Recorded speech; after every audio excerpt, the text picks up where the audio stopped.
I'm going to start Facebook.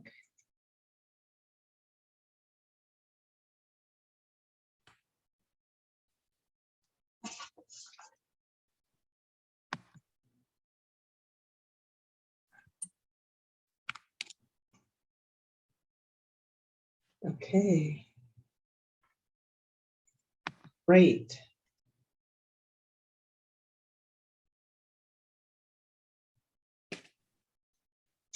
Well, welcome everyone. Sorry for the rough start. That seems to always happen when you least expect it. My name's Teresa Holt. I'm State Director for AARP Alaska.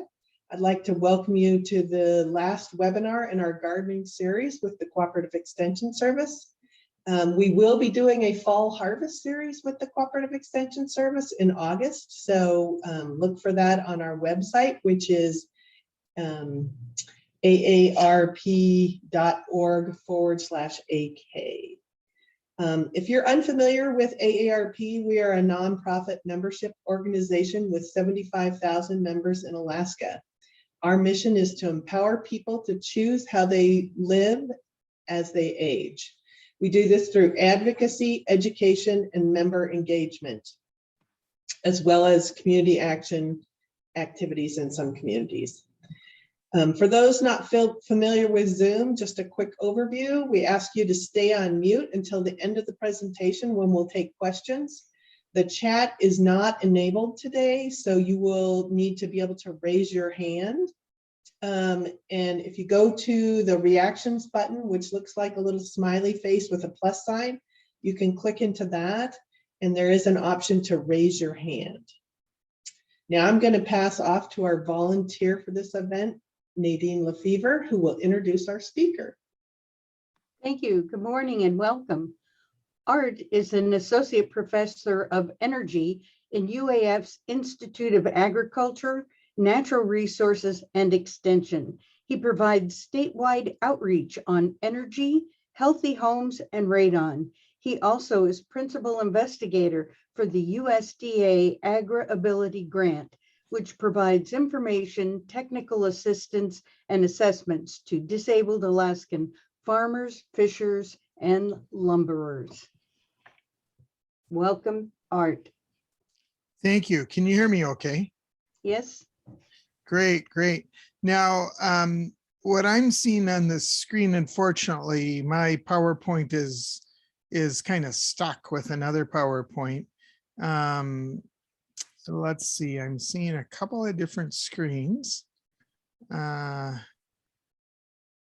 everybody see the PowerPoint by chance? The one with the blue front on it? No. Yeah. No, we see a Facebook page. Oh, okay. All right, let me, something problem. happened. Let me stop sharing. Yeah, sorry about that. Started sharing again. I'm trying Yeah, to make that's sure right. I No, I understand. let everybody in. Yeah, I got you. Multitasking at its best. Yeah, all right.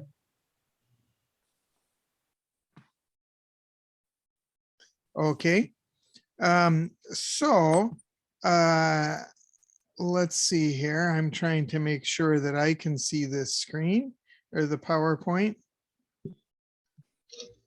And I just see everybody. Right, sorry. No, you're okay. You're okay. Now, if it is best, I can open up the presentation again and try to share screen. I'm not sure what happened. I had it up and then No, I know that same goofy thing. Should I go ahead and try to share and see if it'll sure. work Go ahead on and try the- one more time, Okay. Art. And if Will not, do. I can Will figure do. it out. No, we got it. All right, let's see here. So let's see if this will work.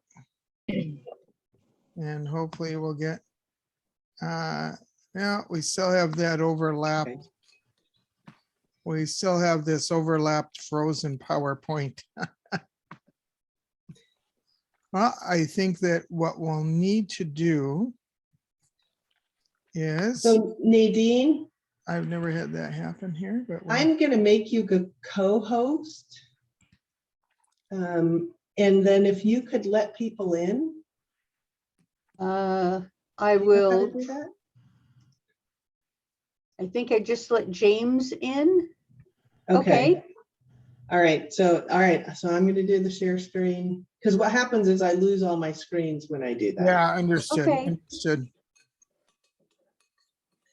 All right. Are we seeing the? Yeah, sure are. Yeah, I Okay. think everybody can see the PowerPoint then. Gardening, love to garden, but aches and pains getting in the way. That should be visible to everybody. Yes, it is. Great. Okay, and let's go to the next slide, please. Okay.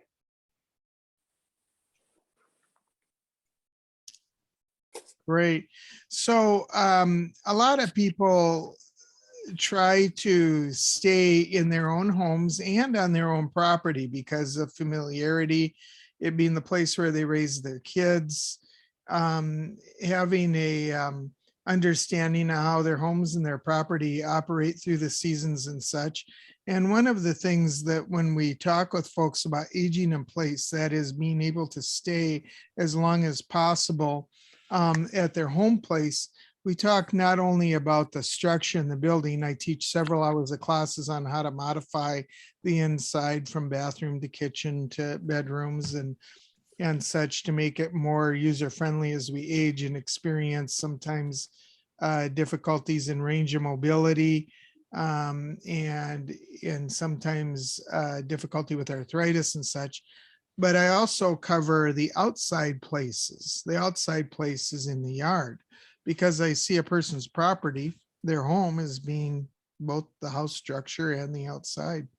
And so we have been producing in this realm different workshops on how to go ahead and make modifications or adaptations in growing outside as we age, so that we can at least stay in place. Now, it doesn't mean necessarily that your garden is going to stay the same size, or that you may not change locations on the property as limitations start to crop up and such.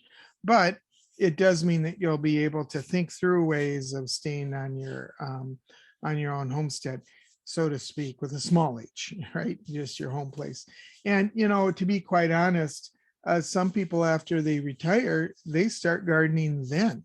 They say, well, I just didn't have the time in the summers, but now in the spring to get things going because of my job, but now I can. And so this isn't to say, even though this is generally where aging in place modifications start, and that is you already have a place and you've been at it for some time and now you're just adapting as you go. But this isn't to say that you can't make plans with some of these same principles to still continue to garden, even if it's going to be a new activity. So the advantages of gardening as aging takes place are getting out, having mobility, and I would say that even helps with motility, if you will, ambulating, having a purpose to walk and getting there. It helps out with range of motion, the different reaches that you do, and just plain old exercise. It also helps to refresh our minds, to get out of the house and such, of course, and supplies fresh food, obviously. Next slide.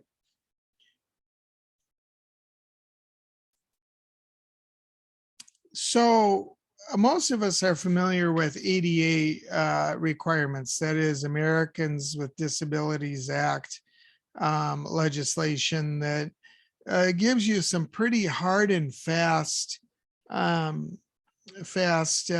guidelines and requirements, really, if you're working with governmental funds, even down to measurements. So there are best practices that are embedded in some of these codes, if you will, small c, that come along with the ADA Act.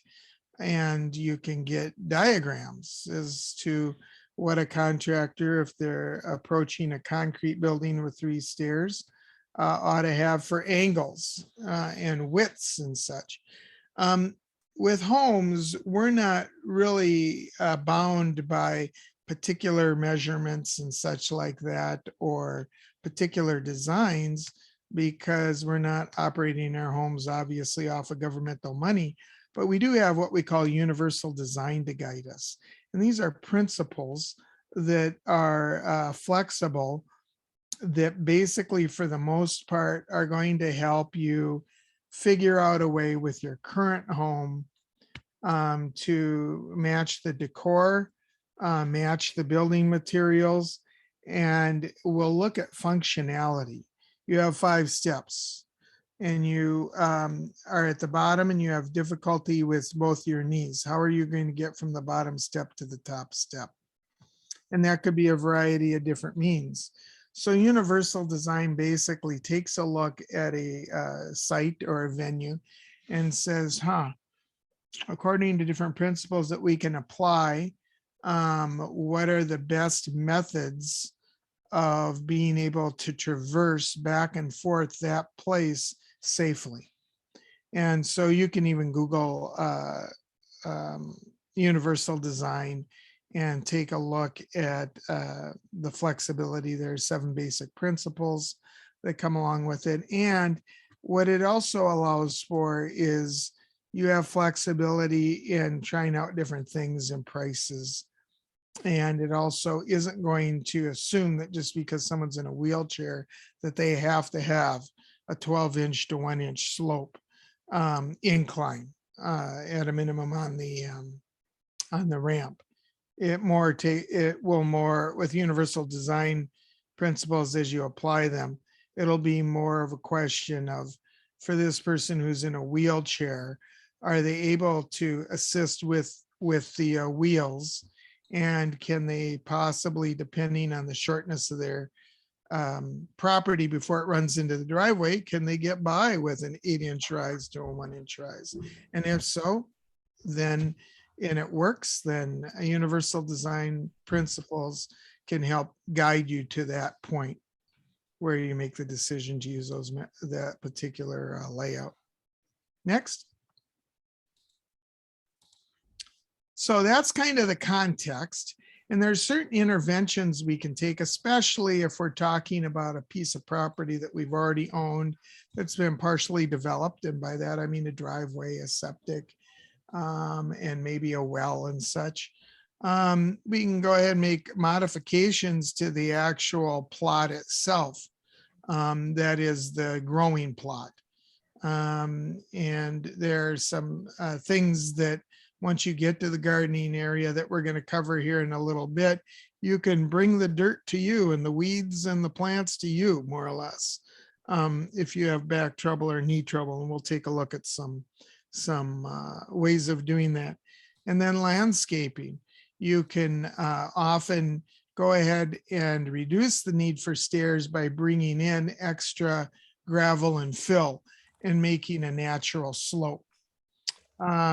Wheelchair access is a great intervention. And some people may not be bound in a wheelchair around their house. They may get along just fine with the kind of hand grips that they have on different things that are throughout the house. And they may do fine in public going on out of the car into the restaurant, but in kind of terrain that isn't so level and such, they may choose to go ahead and use a wheelchair, take the leg rests off and just pedal through the garden, depending on how they have the growing boxes set up. Safety rails are certainly a good intervention. They help someone, especially if they're with walker or with a cane, have stability. And also the safety rails can be guides to get from point A to point B if there's some visual limitations. And then adapting tools, taking regular kind of hardware tools, rakes and such, and adding additional third-party equipment to them. We'll talk a little bit about that, so that instead of having our wrists that maybe have arthritis or fingers that won't close in an assumed position, we can go ahead and bolt on, so to speak, maybe a third-party handle that allows us to grip better. Next slide. There's a PDF that was put out by master gardeners in Wisconsin called Gardening for Life. And it's a fairly holistic manual for free. I went ahead and sent the PDF to Teresa, and you're more than welcome. It's not a for charge type of thing. To access that manual, it'll open up on your computer, and it will go through many of the things that we're going to talk about today, as well as just some other kind of less age dependent but good practices such as stretching and such beforehand. So Next, Art, I just want to yeah. jump in and let people know Sure. we'll send the slides, a recording of this webinar, and that link to that handout in a follow-up email, which you should get by Friday. Thank you. Yeah, and it also has good illustrations. It doesn't have necessarily blueprints, but it's a good idea getter, if you will. Next slide. So often, especially if you're going to start out fresh, okay, you're saying I'm going to start gardening and such, and you have that ability to relocate or to choose where the venue is going to be for growing the food. Location, and thinking of location, if possible, you may want it near the house. You may want it near a driveway so that you can get tools out of the garage and put them in the car and then drive it along as far as you can in the driveway, depending on how long your driveway is. In Fairbanks, we have some driveways that are 150 feet long, just depending on, but you can drive the tools to the end of the driveway and then carry them a short distance. You want to be near a water source because especially if you're going to be in a dwelling like a greenhouse, you're going to want to be able to have a hose or some dipping barrel for water for irrigation. And you're going to also want to be near current paths. So there might already be sidewalks that are fairly level, that it's pretty easy to roll a wheelbarrow and your tools up to. If possible, you want to take advantage of nearby paths. Next. And when we talk about mobility, we, are talking about all the way from ambulating, maybe just with a cane, like here's a 4-point cane on the top row, to possibly having assistance with a roller walker or a foot walker. And some have seats on them, all the way to possibly even using an electric wheelchair. So we're going to assume that we can actually plan things out where no matter what our ambulation ability is, we should be able to use any of these devices. Next. So pathways, there are different ways of making pathways out to the growing area, different materials. Some people will go ahead and pour concrete, almost like a sidewalk, and then come back with a broom. And while it's still wet and somewhat fresh, we'll go ahead and make score marks by brooming it so that there's texture to it, so that there's some traction. Some folks will just level out a current path that might already be there, a trodden down dirt path, by bringing in maybe D1 gravel that tends to interlock with itself, and we'll compact that and just fill in low areas, and we'll crown it so that it's a little higher on the top and the water can slough off on either side. Some folks, such as in this picture, will actually get pavers, and we'll go ahead with underneath leveling and landscaping friction fit, that is without grout or mortar, these pavers in place. A lot of pathways will have handrails that will help a person not only lean on them if they have a cane or a walker, or if they just get tired, but also some of these handrails will have lights for the visually impaired.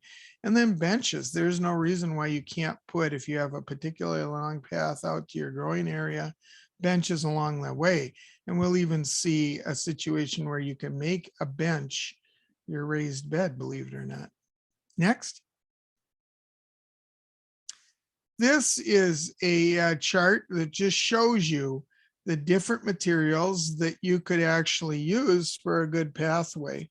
And I'm not going to belabor it, but it just kind of goes through in looking at different qualities across the top here for concrete, asphalt, precast concrete slabs, pattern pave, on down the line to brick, gravel, wood, chips, things like that. And then it gives you a rating.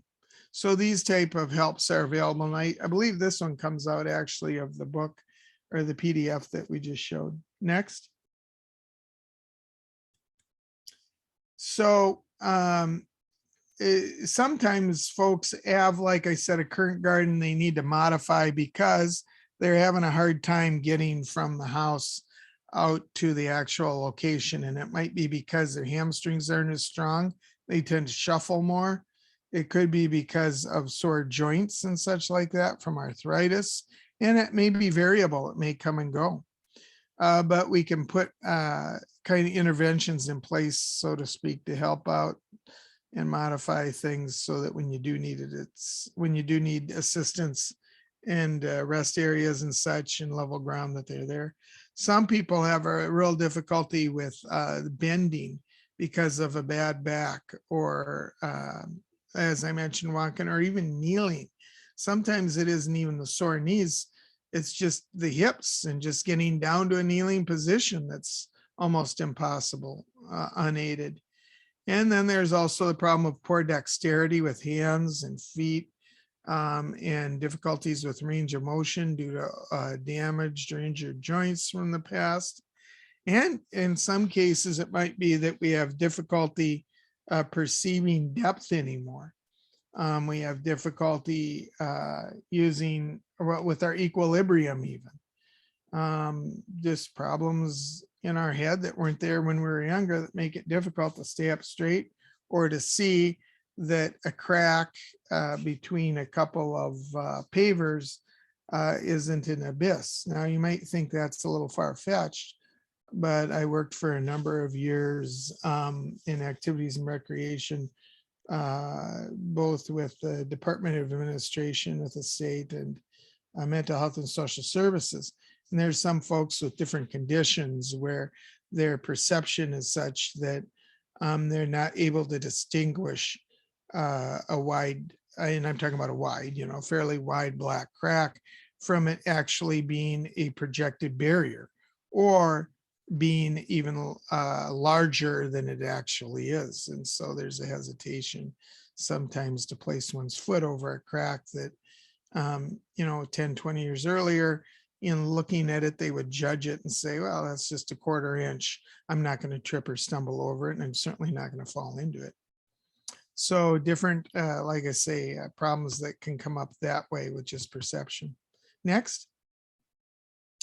So we often talk about garden beds, and traditionally we think of getting down on the dirt that's level with the grass and making divots for seeds and weeding and such while we're down on our hands and knees, but that's not always possible.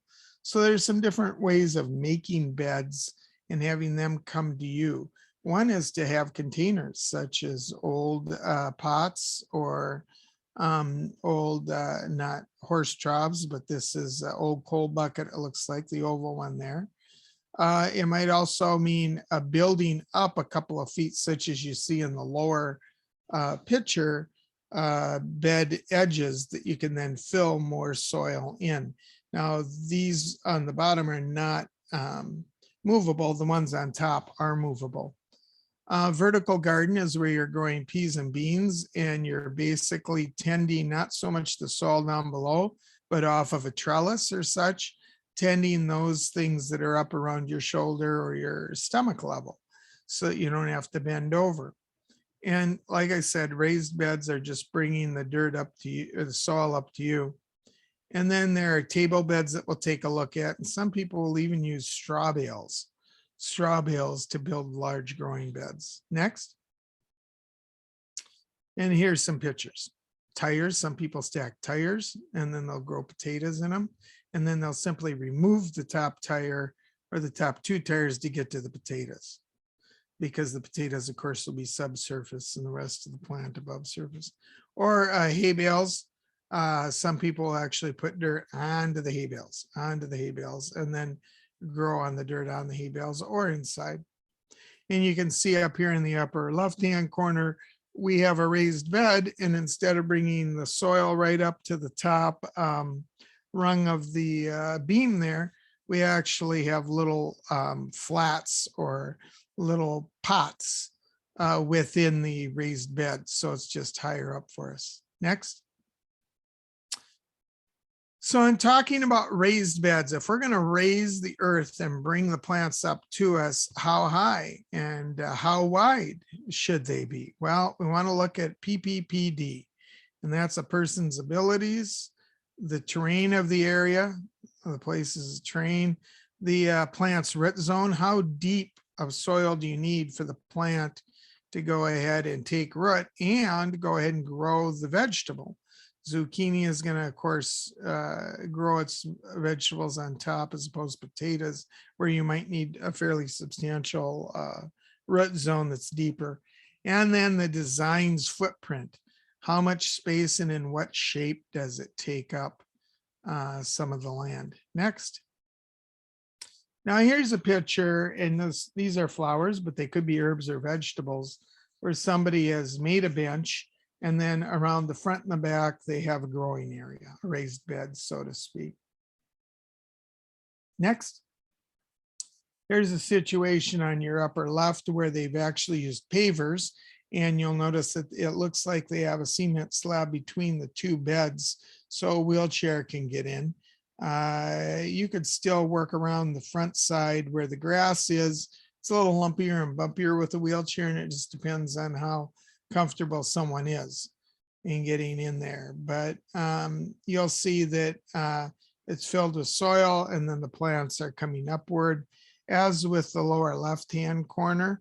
And you can see there's a gap under those boxes. I believe those boxes, because they're on pavers, which are fairly flat, they're on wheels, so that you can wheel them around, depending what time of day is to the sun, or if you need the property for something else. You'll see one here in your right hand that's similar to raised beds that are in Wasilla over at the senior center, where they used corrugated metal roofing and simply blocked it in, so to speak, with perimeter boards and stabilized it, and then filled it with soil to grow right on it. Next. And here you can see is a classic table for wheelchairs on the left-hand side. Certain measurements are helpful. You want to keep the bottom of the actual bed there, that's right above the guy's knees, at least 29.5 degrees, 29 to 30 degrees, because most wheelchairs, the arm rests and the legs will fit under. If that is that low, you get too much higher and it's kind of difficult, and you're reaching up and you may not be able to see everything. So this guy has Art, you said degrees, but you mean inches, right? inches. 29 to 30 inches. Yeah, 29 and 29 to 30 inches. You're correct. Okay, great. Yep. No, that's true. And then over here, we have some more boxes that a wheelchair could get into on the right-hand side that are also on wheels that can be wheeled around. So next. You might have a situation where you might simply build a frame in your yard and then go ahead and have growing boxes that you've done starts on the inside that are totes, and then have members, wooden members across. These totes here have lips or flanges on them. You can just set them in and grow with them, and then you can pull them out after you've harvested. Next. And you might even have, especially with leafy greens or sprouts and such, bins that are movable bins that are almost like pop flats. If you ever had the experience of buying pop flats to fill pop machines, you can certainly, depending on what you're growing, fairly shallow root system, right? That's why we're talking about herbs or maybe leafy greens and such like that in this kind of a condition. Next. Vertical growing can get creative. You can go ahead and use the side of a slatted fence and then run bamboo up it, so that your peas and your green beans have something to catch on to and follow on up. And then, of course, the actual bamboo is stabilized against the fence. And over on the left-hand side, some people, especially with flowers, get a little crafty with old mailboxes and such. Next.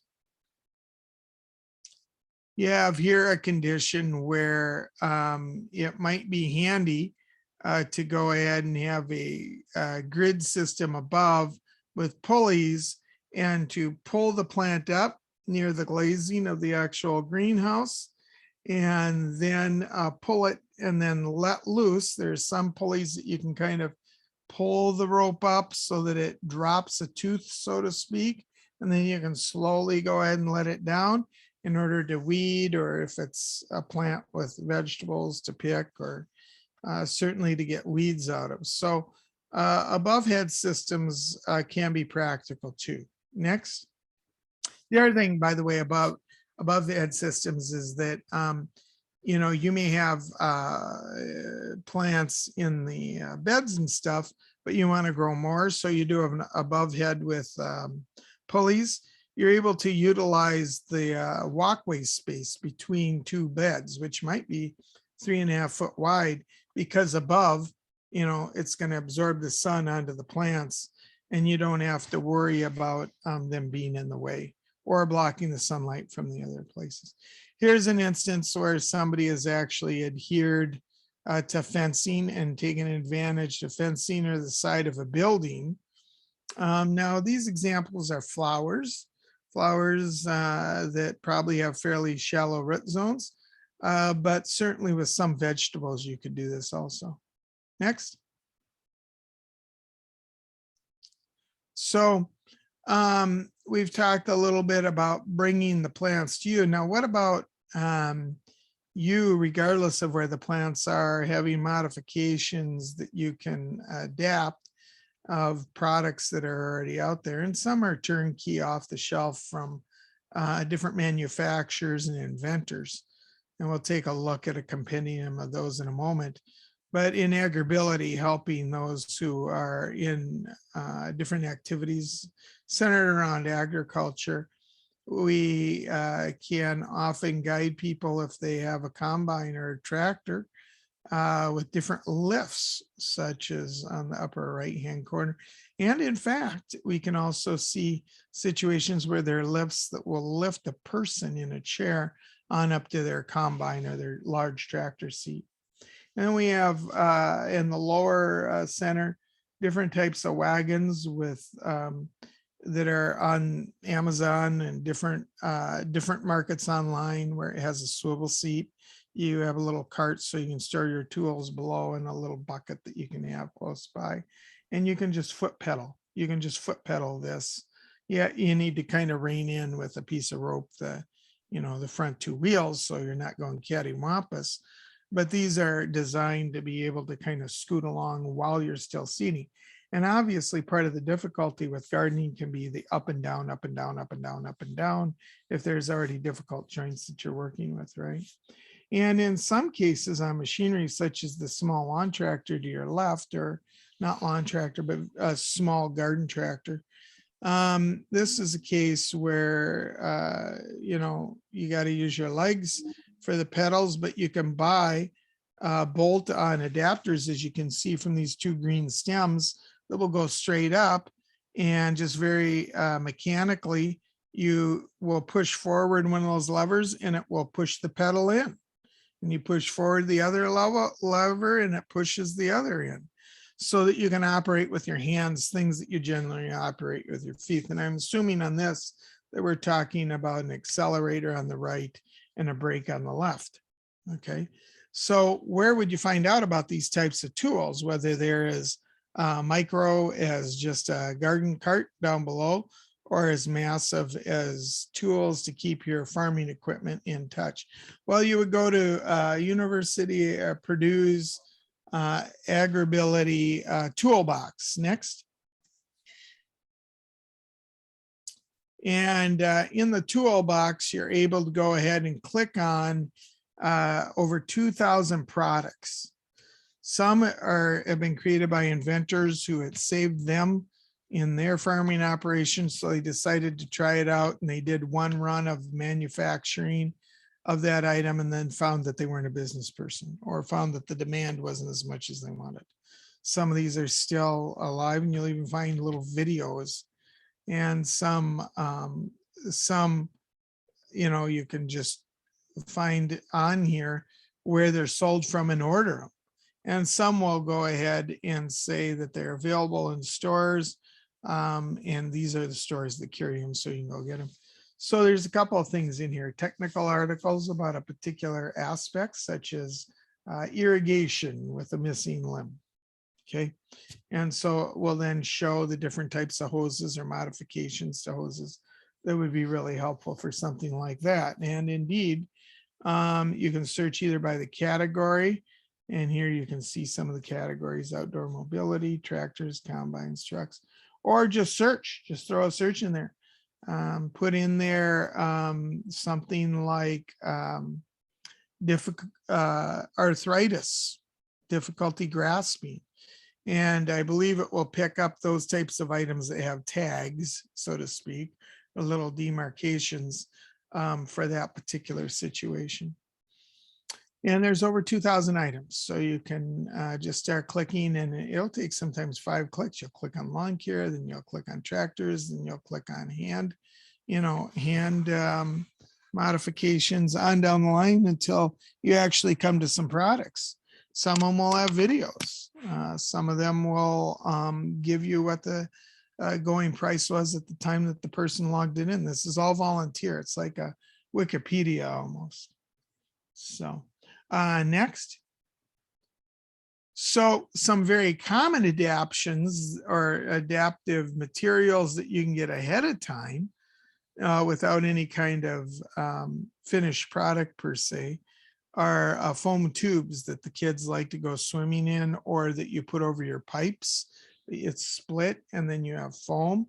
Some people will just snip the length off that they need and will put that, even though it's for protecting and insulating pipes, they'll put that foam, and there's usually a tear strip that has self-adhesive on it, onto where they grip their rake. And now having that much more of a fatter grip, they're actually able with arthritis to reach it. Some people do the same with hair curlers. Finding cables or bungee cords sometimes can help. Actually having splints on your legs when you go out gardening, or your hands. Next. Here's some just small products that can help make things easier that could be built or purchased. You've got what they call the veg tug planters that are kind of a V shape. And there are different frames and covers for what we used to call cold frames back in the day to get things going early. And then different types of racking to put for the vegetables to crawl up. Next. If you would like to see in action a lot of these tools, you can type in Cooperative Extension Adapted Tools, University of Kentucky or University of Illinois. And these locations are pretty good at kind of walking you through different items that are available and such like that, or different approaches that you can take in making your own items when it comes to adaptations of tools and beds and such. So Art, I put that in the chat. Great, thank you. So you can link directly from the chat if you want to. Good, thanks. Now this is just an overview, obviously, and I appreciate the opportunity, Teresa, to come in, and I'll have to shut down the computer and find out. I've never had one freeze up on top of another on the PowerPoint, but let's just I guess, put the word out that there will be different presentations like this if you keep an eye on the Cooperative Extension websites for the Palmer, or for the Matsu, as well as the Anchorage and the Tanana district. I've been doing throughout the spring several workshops on this topic, and some are more pointed in a particular area, and go with that. The other thing that I'd mention to you is that we are hearing a lot about food security, and in the first slide, I mentioned that it can give you some food at home, so you don't have to purchase it. And we know that with the Ukraine-Russian war, that the exports that they put out are going to gravely affect certainly European, but also American food prices. So this might be the summer to get back to growing your garden and having food. If you're not much into canning, or you canned when you had kids and it's the hassle that it is and you don't want to do that, on the 5th, or excuse me, I believe it's Friday the 6th, in Palmer in the afternoon at the extension office, and then in Anchorage in the afternoon over at the Louis Sack Library through the Cooperative Extension Office on Saturday, 7th. We'll have an expert agricultural engineer up from Wisconsin, from Madison, who's going to go over a couple hours on how to make, if you happen to be growing with greenhouses, which we didn't really touch upon, differentiating greenhouses from field here, but that certainly is a whole class that I do. And then the adaptations that you can take on and the modifications. But there'll be a couple hour class on each of those days. And then on the efficiency, increasing the efficiency energy wise in greenhouses. And then there will also be a couple hour class on after the harvest. Again, not wanting to can, but just keep the vegetables fresh, but knowing that certain vegetables, if they get too warm, are going to grow eyes, or are going to bolt, or are going to have ripening too quickly.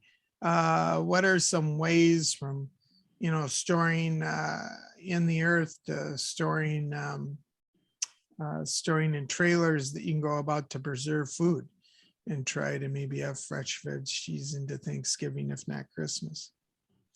All right, So, well, thank you. Yeah, and I'll forward you, Teresa, the Facebook or such notice that if folks are interested, they can either go to the Anchorage or the Matsu Extension Office web pages / Facebook pages also, or I'll send them on to you in case people happen to inquire. All right, so if folks have questions, yeah, you can go to that reactions button, click raise your hand, and then you'll have to unmute and we'll call on you, and then Art can answer your questions. All right, so we have a question from Sherry. Sherry, go ahead and unmute yourself. Okay, I actually have 2 questions and sort of maybe something that's useful. I wondered about I've bought some, they're not exactly fabric, but they're like a thick felt bags that I grew some things in last year. Is there any concern using those, whether if they get moved a little bit, it disturbs the roots of the plants, or do you know anything about using those? I do all my growing on my deck. Yeah, right. So. I don't know. So here's kind of the differentiation. I tend to work with the land and ventilation and insulation and heat and thermal mass storage and all that to make things grow and extend the growing season. And then when it comes to varieties and the particular physiology of the plant and what it can hack and what it can't, then I usually have to hand it over to our horticulture agriculture folks. So like Steve Brown in the Valley, he's also covering Anchorage right now, is a good one to ask on that, Steve Brown. But yeah, I'm not, when it comes to the plants themselves, I'm not so sure on the sensitivities of the plants and how deep root zones need to be for certain varieties, or how much they can be tinkered with. I'm not sure.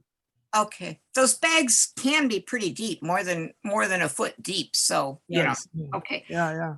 My next question, one of the things that I have trouble with working on my deck is my back and lifting things. Is there anything like a very small, not horribly expensive lift that would lift? I use a dolly to move things around when I'm just moving them from one flat spot to another, but when I need to get them up on something, it's more of a problem. How large are they? Are they a grocery, old paper grocery sack full, or? No, we're talking about something that's probably 3 feet by Hmm. 8 by 11 deep or something, full of soil. So they're pretty heavy. Yeah, yeah. I mean, nothing ever precludes the handyman jack, which are the very tall stemmed jacks. Oh, Teeth ratchet up like this. If you can get one on, you can get one on each side and jack them, you can lift in that manner, or one basically on each of the upper side diagonal corner. That certainly is an option, depending if you have any overhang, like a soffit on a deck. You might be able to set up a pulley system where when you pull, it grips, but then you hit the button and it releases, things like that. Those are just two things that come to mind. okay. Yeah. All right. And then Wait. I don't know if this is a resource for anybody else, but I just happened to, we went to Costco and I bought some there. I don't, you have to assemble them, but they are a good size raised, what am I trying to say? A raised container. They're about 36 inches long and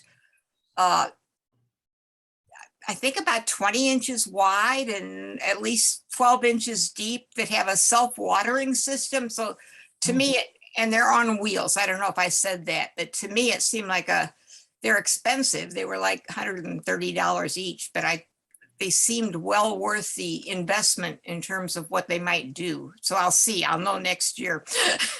Yeah, no, that would be good to hear on.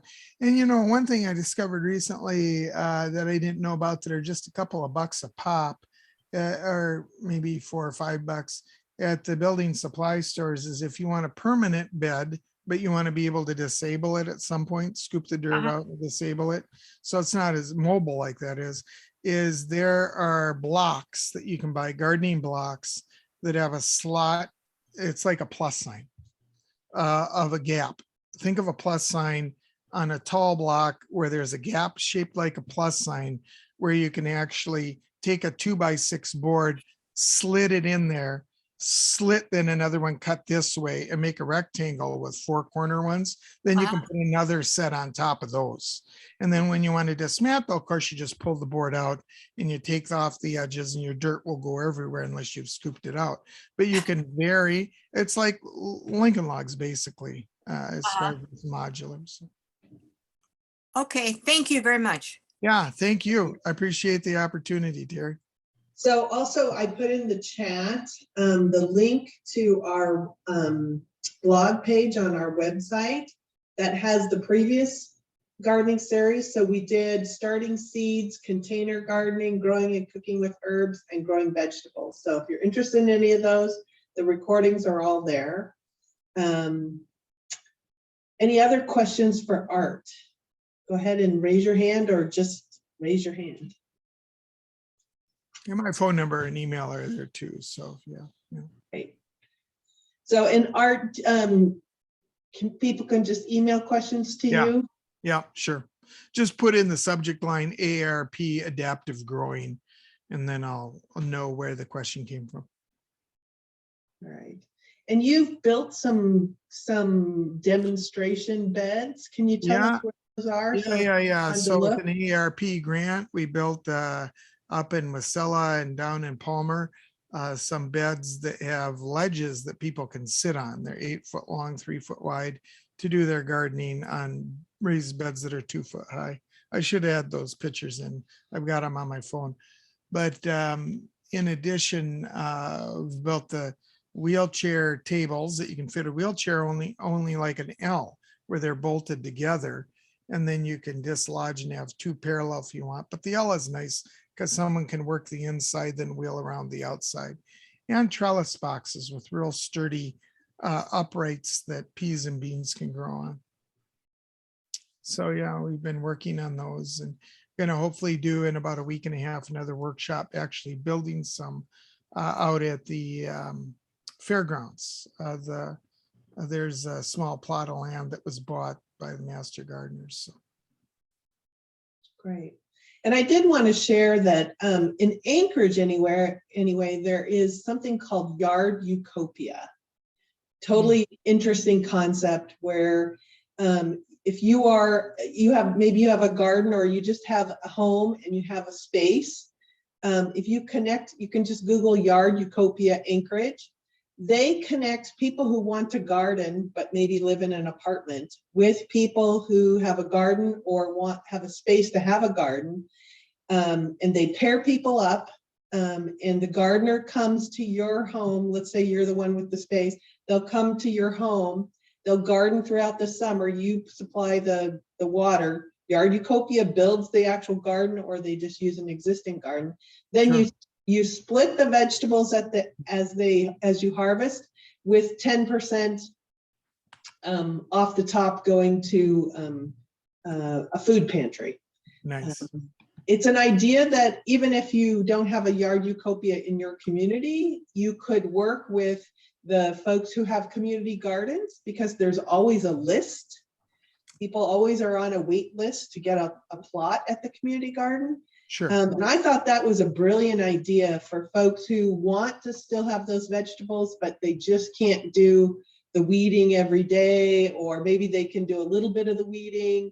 Maybe they have a Okay. lot of gardening knowledge. They want to share it with because quite often the people coming to garden are new gardeners. So I thought it was a great idea. Yeah. No, that is good. Huh, good deal. Well, thank you again. Sure appreciate it. All right. Any other questions before? Oh, Sherry has another question, or did you not get your hand down? Just full of questions. Okay. The chat will be in what you're posting. Is that Yes, right? we'll put all the links in the email that's going to come to Okay. you. Yeah. Okay. that Okay. sounds good. If you don't get an email in the by Friday, go ahead and look in your spam folder, because sometimes when it gets sent by AARP, it gets put in the spam folder. I found one there. Thank you. Yes. Thanks. Yeah. Great. Well, thank you all for joining us. Thank you much. and- Yeah. Appreciate it. And look for the Fall Harvest Series in August. Great. All right. Thanks, Art. Bye. Thank you.